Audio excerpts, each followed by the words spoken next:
आज अगरतला में मैंने देखा कि हजारों की तादाद में लोग आपके रोड शो के लिए आए थे, तो जहां पर न्यूज़पेपर रिपोर्ट्स में कह रहे हैं कि मार्जिन कम हो रहा है, लेकिन जिस तरह भीड़ें आई तो ऐसे लग रहा था कि बीजेपी जो है वो उनका चुनाव प्रचार जो है it is touching a cord among people. तो आपके हिसाब से कि बीजेपी कहां पर है त्रिपुरा में, क्या भारी बहुमत के साथ जीतने वाले हैं या फिर नेक टू नेक चल रहा है यहाँ पर? देखिए, हम त्रिपुरा के अंदर हमारी सीटें भी बढ़ाएंगे और वोट प्रतिशत भी हमारा बढ़ेगा।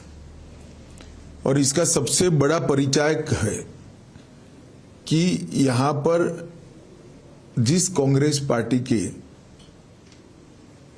ऑर्गेनाइजेशनल कैडर के सैकड़ों लोगों की हत्या कम्युनिस्ट शासन में हो गई थी, वो कांग्रेस पार्टी ने बहुत कम सीटें लेकर कम्युनिस्टों के साथ समाधान किया है। और जो कम्युनिस्ट पार्टी कभी त्रिपुरा में किसी के साथ नहीं जाती थी, वो कम्युनिस्ट पार्टी ने भी कांग्रेस के साथ समाधान किया है। इसका मतलब है वो दोनों ये बात को स्वीकार कर चुके हैं कि हम अकेले भारतीय जनता पार्टी को नहीं हरा सकते, और ये हमारे लिए बहुत अच्छी पोजीशन है। मैं मानता हूं कि हम त्रिपुरा में हम अब तक का हमारा सबसे अच्छा परिणाम इस बार लेकर आएंगे।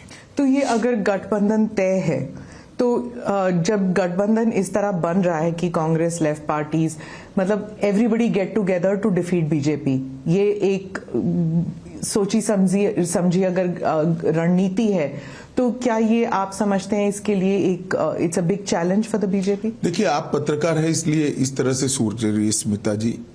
मैं मेरी पार्टी का कार्यकर्ता हूं, मैं इसको अलग दृष्टिकोण से देखता हूं।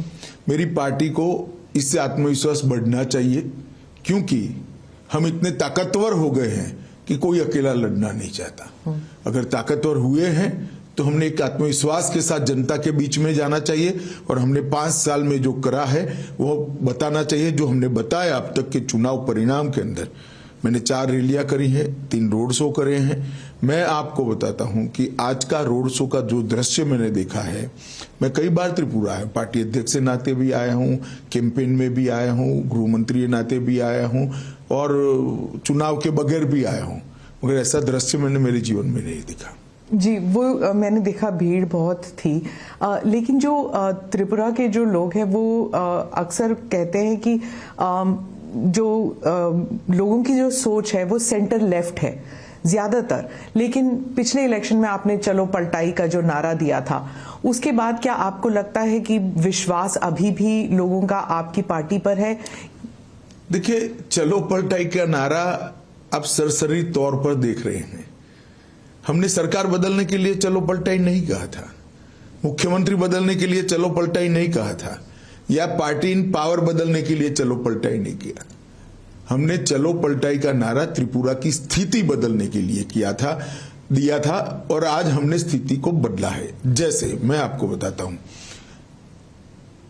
आमतौर पर सरकारी कर्मचारियों के लिए वामपंथी दलों से बहुत सारी अपेक्षाएं होती हैं।